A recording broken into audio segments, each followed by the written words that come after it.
Okay, Assalamualaikum dan selamat sejahtera. Okay, today we will enter subtopic transistor.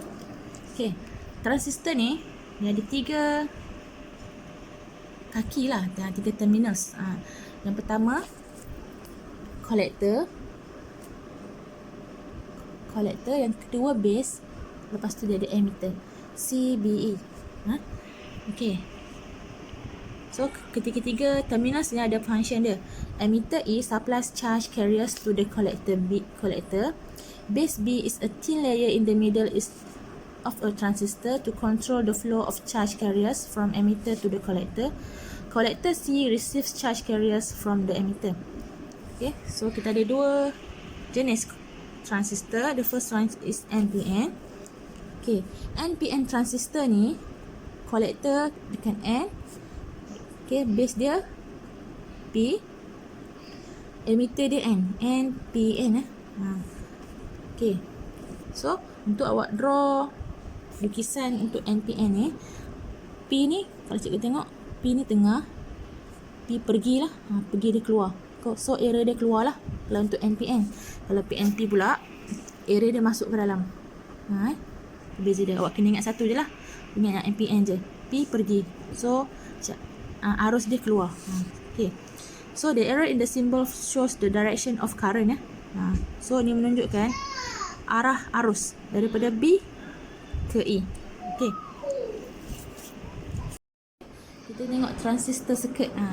Macam mana transistor ni dia berfungsi dalam circuit, dalam litar lah. Okay, so kita ada L1, kita ada lampu lah, bulb. Kita ada RB ni resistant, rheostat. Kita ada IB ni arus lah. IB ni arus pada tapak, base current. Kita ada IC, collector, current pada collector, dan kita ada IE, current pada emitter. Okay, sebab apa dia arah ke sini? Sebab awak tahu kan arus dia mengalir macam ni. Ni arus, dia mengalir daripada positif kan, so dia masuk ke sini lah. Okay, so kita tengok kalau switch open, dia kata kalau switch open, apa jadi? Bila switch open, L1 tak menyala. Bila switch open, bulb satu ni tak menyala. Kerana apa? Sebab tak ada arus yang mengalir pada base ni. No current, IB equal to 0. Bila open kan. So, bila macam ni, L2 pun tak menyala. L2 pun tak menyala. Kerana apa? Sebab transistor ni is not turn on. Transistor ni tak turn on. Bila transistor tak turn on, IC juga adalah kosong lah. Current pada kolektor ni juga adalah kosong. So dia tak menyala lah. Okay, walaupun ada bateri kat sini, dia tak menyala juga sebab kolektor pada current adalah kosong. Okay, so bila close, switch ni kita close. Kita close switch ni. Apa jadi pada L1? Okay, bila kita close, L1 ni menyala. Okay, menyala dengan malap. L1 is dim. Kerana apa? Kerana resistan pada RB ni tinggi. Resistan pada RB ni tinggi.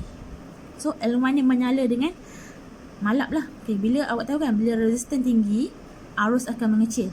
Resistan tinggi, low current. Okay, apa jadi pada L2 pula?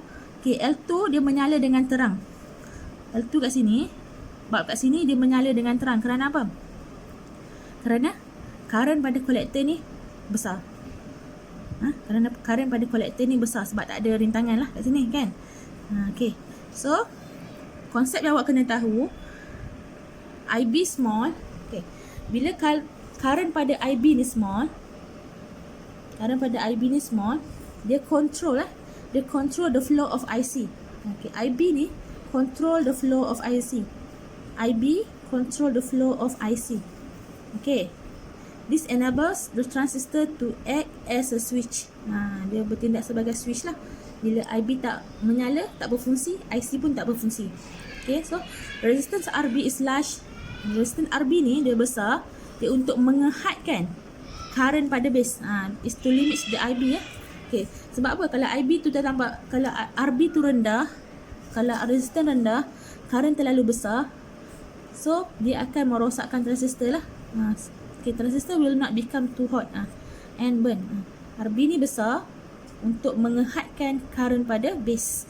Okay, bila current pada base tu dihadkan, transistor tu akan tak menjadi terlalu panas lah dan tak terbakar. Okay.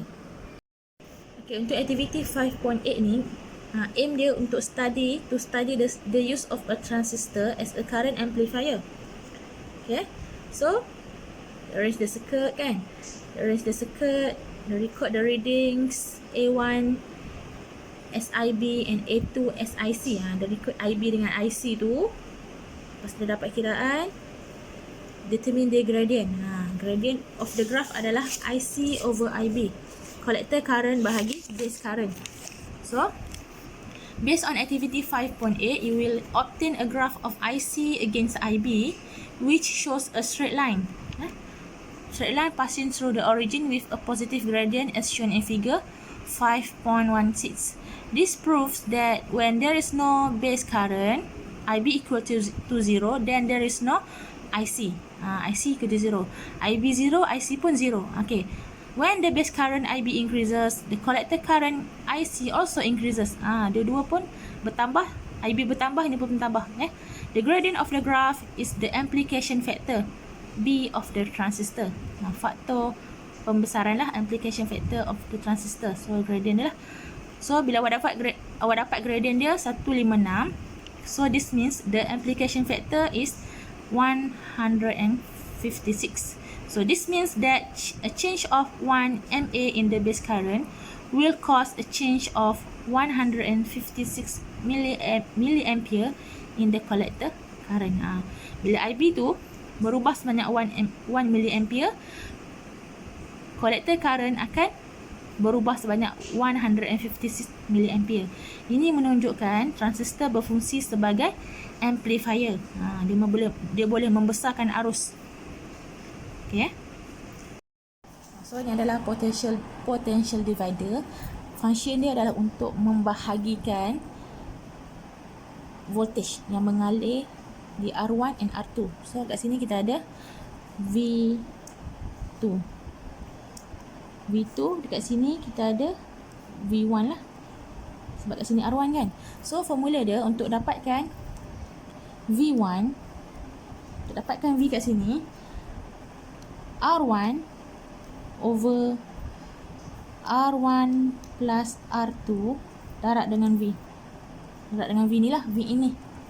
So untuk dapat V2 pula equal to R2 bahagi R1 plus R2 darab V. Okay. Itu adalah potential divider lah. Okay. So tengok balik yang tadi, the use of a transistor as an automatic switch. Okay, in a transistor circuit, the current does not flow in the collector circuit unless there is a current flowing in the base circuit. So tak ada IB, tak adalah IC. This means that a transistor can function as a switch by turning the base current on or off. The potential divider method studied earlier can be applied to control the base current to turn the transistor on or off automatically. Okay, kita tengok light dependent resistor in a light control switch. So kita letak LDR kat sini, light dependent resistor. Kat sini ada resistor biasa 10 kilo ohm, sini 1 kilo ohm. Kita ada transistor, current, base current, collector current and emitter current. So macam ni lah. Selalunya kita gunakan NPN transistor lah. Keluar error dia. Error dia keluar. So macam ni lah. Bateri positif, negatif, dan kita letak lampu kat sini. Bulb kat sini lah. So apa fungsi dia? Kita letakkan LDR kat sini tu. Macam mana dia boleh menjadi menyala dan tak menyala. So kita tengok yang mula-mula. Okay, resistance changes with the intensity of light. Okay, resistor ni rintangannya berubah-ubah mengikut kepekatan cahaya. Okay, semasa low light, okay, awak kena note ni. Semasa low light ataupun dark, resistance high kat sini. Okay, bila malam contohnya. Ingat malam je lah. Malam, resistance high. Resistance high dekat LDR tu. Bila resistance high dekat LDR ni, So, arus mengalir. Okay, arus mengalir kan? Arus mengalir. Dia akan pergi ke sini. Okay, arus mengalir. Lepas tu, arus ni tak akan pergi ke sini. Sebab high resistance. Okay? Sebab high resistance, dia tak akan pergi sini. So, dia akan pergi masuk sini lah. So, dia akan menyalakan, dia akan memberikan IB ni ada nilai lah. So, IB ni ada nilai. So, transistor ni akan function dan lampu pun menyala. See? Low light LDR resistance is high. So, untuk siang pula, untuk cuaca siang ataupun terang, LDR resistance is low. So, R rendah lah. R kat sini rendah. Okay. Bila rintangan rendah, arus mengalir kan lagi. Current will flow. Bila rintangan kat LDR ni rendah, current tak akan flow ke sini. Current akan flow ke sini. Dia akan pergi yang mana yang rendah. Dia akan pergi ke rendah. So, transistor tak menyala. Saya ulang bila cerah. Okay, bila cuaca cerah, dia kata tadi, bright light LDR resistance is low. Okay, LDR resistance is low. So, arus mengalir macam biasa. So, dia akan pergi ke mana? Arus ni. Dia akan pergi ke LDR lah, menuju ke LDR. So, tak akan ada IB. Base current tak ada lah. Sebab arus tak mengalir kan. So, transistor pun tak function dan lampu ni pun tak menyala. So, bright, lampu tak menyala. Bright, lampu tak menyala. Tak menyala. Okay. Okay. So, konsep kat sini adalah konsep resistance lah. Okay. Tengok sini In the resistance of LDR is high, IB will flow. Bila kat sini tinggi, resistance kat sini tinggi, current akan mengalir kat sini. IB will flow and turn on the transistor. So, the bulb will light up. IC will flow in the collector circuit and the bulb will light up. Untuk gelap lah. Okay, kita tengok thermistor. Thermistor in a heat control switch. Okay. Suhu panas dengan suhu sejuk. Okay, bila suhu sejuk, low temperature, resistance high. Resistance in thermistor is high. R high. Okay, bila R high, current nak flow kan. Sini current flow daripada sini. So, kat sini current tak dapat flow lah. No current flow. Okay. Bila rintangan tinggi, high resistance, no current flow. So, in high temperature pula, bila suhu panas, resistance of thermistor is low. So, voltage across thermistor decreases. Okay, voltage dekat sini ada V dia kan. Kita belajar potential divider tadi. Kat sini ada V dia. V dekat sini akan menjadi rendah. So, voltage dekat R ni pula akan menjadi tinggi. So, current akan flow lah. Sini kan, rendah. Dia akan mengalir lah. Dia akan mengalir ke sini. Bila R rendah, current akan mengalir. R rendah, current akan mengalir lah. Dia akan mengalir. So, transistor akan turn on. Dan ada juga sign yang terhasil lah. Okay. Bulb ni akan menyala lah. Okay. IB will flow and transistor will turn on. Macam tu je lah konsep dia.